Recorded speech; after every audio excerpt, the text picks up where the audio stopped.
Qu'entendez-vous par entrepreneuriat? Un moyen de s'approcher de la pauvreté, de mener à bien un projet. Comment réussir l'entrepreneuriat? C'est à ces questions que va répondre la conférence à laquelle nous allons assister maintenant. Elle vise à vous donner des plus amples informations au sujet de la culture entrepreneuriale. La conférence sera menée par un grand homme qui associe méthode pédagogique, disponibilité et expertise afin de former les jeunes en entrepreneuriat. L'homme que nous allons inviter maintenant est coach en entrepreneuriat. Il est aussi fondateur de l'association Landcade School. Recevons sous vos ovations, ici et maintenant, Monsieur Eric Efrey.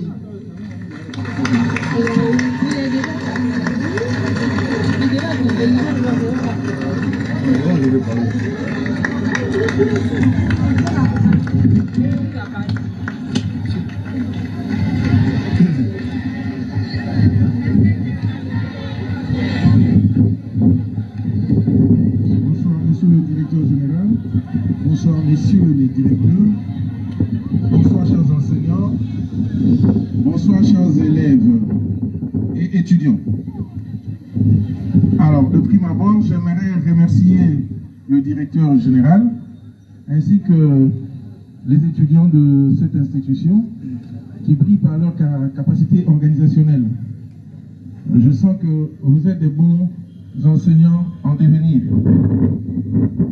On parle ici de l'éducation entrepreneuriale.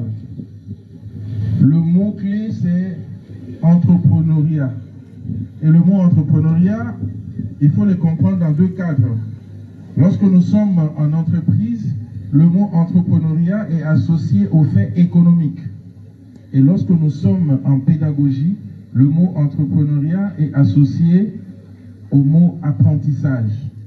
Donc ici, l'éducation entrepreneuriale, c'est une manière de former un individu afin de lui doter des compétences, des valeurs susceptibles de lui permettre de créer de la richesse et de résoudre des problèmes à caractère socio-communautaire, économique et politique. L'éducation entrepreneuriale permet à l'apprenant de pouvoir réussir son intégration sociale pendant qu'il est encore apprenant ou élève ou étudiant, et enfin réussir son intégration socio-professionnelle lorsqu'il sera en fin de cycle. Alors, vous, en tant que futur professeur d'entrepreneuriat, vous avez une lourde mission qui consiste à permettre à nos enfants de pouvoir tirer profit de ce qu'ils apprennent. Qu'est-ce que cela veut dire? Nous allons à l'école, nous apprenons les mathématiques, le français, l'anglais, la géométrie, et ainsi de suite. Mais qu'est-ce que nous en faisons dans la vie pratique? À quoi cela nous sert-il? Beaucoup de gens sont bien placés pour dire que beaucoup de choses qu'ils ont appris, ils ne savent pas quoi en faire ou qu'est-ce qu'ils en ont fait exactement. Pourtant, ce qu'il faut comprendre, dans la vie, nous vivons par contexte. Mais à l'école, nous apprenons par discipline. Ça veut dire tout simplement que quand nous allons à l'école, nous apprenons les mathématiques, le français, l'anglais, la géométrie. Mais quand nous sortons de l'école, nous vivons en famille, en communauté, au travail. Ça, ce sont des contextes. Alors, l'école a divisé les différents contextes et les différentes situations en apprentissage depuis que l'élève rentre dans le cursus. Vous allez en première année ou en petite section, on commence à vous préparer pour comprendre les sciences, le monde scientifique, le fonctionnement du monde. Et progressivement, vous augmentez votre bagage. Arrivé à un moment donné, vous irez choisir une spécialité. Comme vous la faites aujourd'hui, vous avez choisi de devenir des professeurs. Ce sera la spécialité de votre vie. Mais ce que vous avez appris par discipline, vous n'allez pas l'exécuter dans les disciplines. Parce que nous ne vivons pas en géographie, nous ne vivons pas en mathématiques. Ce que nous apprenons en discipline, nous allons le développer dans différents contextes de vie dans lesquels nous évoluons. Donc, cela veut dire l'éducation qui permet à quelqu'un de savoir comment utiliser efficacement ce que j'ai appris afin de créer de l'innovation, créer de la nouveauté, résoudre le problème et créer le progrès. Parce que si vous regardez un peu plus loin, les sciences qu'on appelle les mathématiques à un métier qu'on appelle les mathématiciens. Les sciences qu'on appelle la physique, idem. Les sciences qu'on appelle l'histoire, idem. Ça veut tout simplement dire que tout ce que nous apprenons à l'école sont en réalité des carrières. Mais lorsque nous apprenons comme si c'était de la littérature ou si c'était des leçons de professeurs, comme on a l'habitude de le dire, on passe à côté de la plaque. Parce que les leçons n'appartiennent pas au professeur. Lui, il a fini sa carrière. Et c'est à vous d'apprendre pour votre propre intérêt, pour votre développement. L'étudiant de demain que vous allez former ne doit pas être celui qui attend qu'on puisse l'embaucher ou celui qui a un CV bien garni qui va brandir partout comme un drapeau. L'étudiant que vous allez former sera celui, pendant qu'il est dans les études, est capable de contribuer à la résolution des problèmes autour de lui.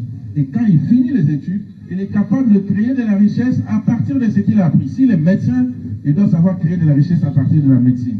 S'il est juriste, il doit être capable de créer de la richesse ou de résoudre des problèmes à partir du droit. Et ainsi de suite, qu'il soit géographe, agronome ou peu importe son domaine d'activité. Pour la simple raison que tout bon développement est d'abord endogène. Un œuf qui se casse de l'intérieur, ça veut dire la vie. Un œuf qui se casse de l'extérieur, ça veut dire la mort. Si nous voulons développer ce pays, l'État compte sur vous pour que vous soyez demain des personnes qui auront transmis le flambeau à vos jeunes frères et sœurs, qui à leur tour sauront que quand je vais sur la route, j'applique mes leçons de mathématiques comme ça. Quand je suis en famille, j'applique mes leçons de EDSC ainsi. Quand je suis avec les amis, j'applique mes leçons d'histoire géo, ainsi de suite. Ça veut dire vivre le cours afin de rendre l'apprentissage pratique.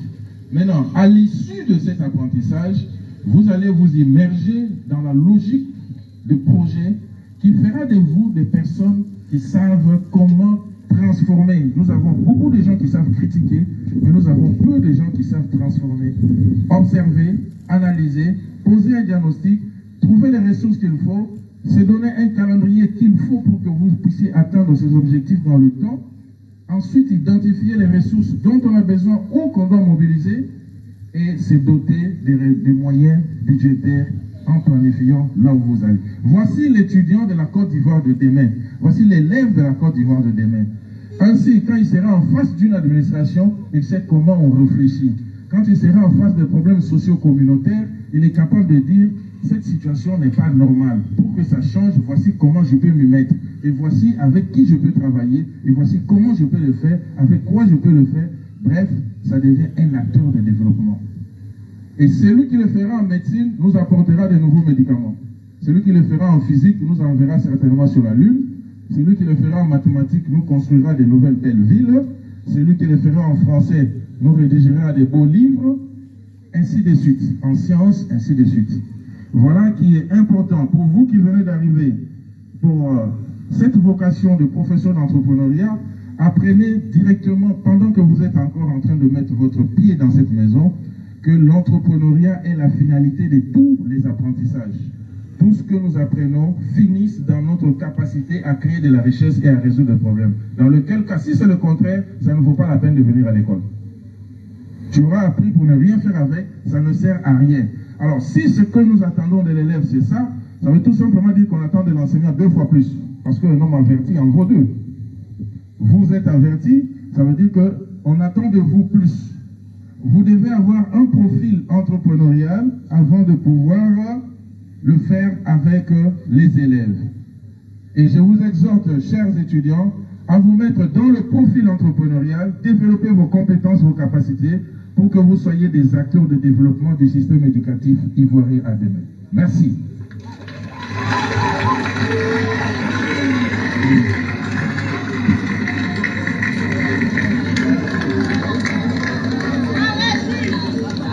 Un tonnerre d'applaudissements pour M.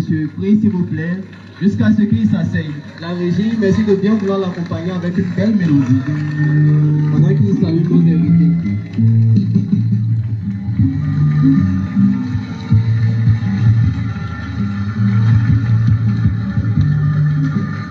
Ne ménagez pas vos ovations, s'il vous plaît. Continuez de l'applaudir, s'il vous plaît. Here's a song that comes from Tanzania.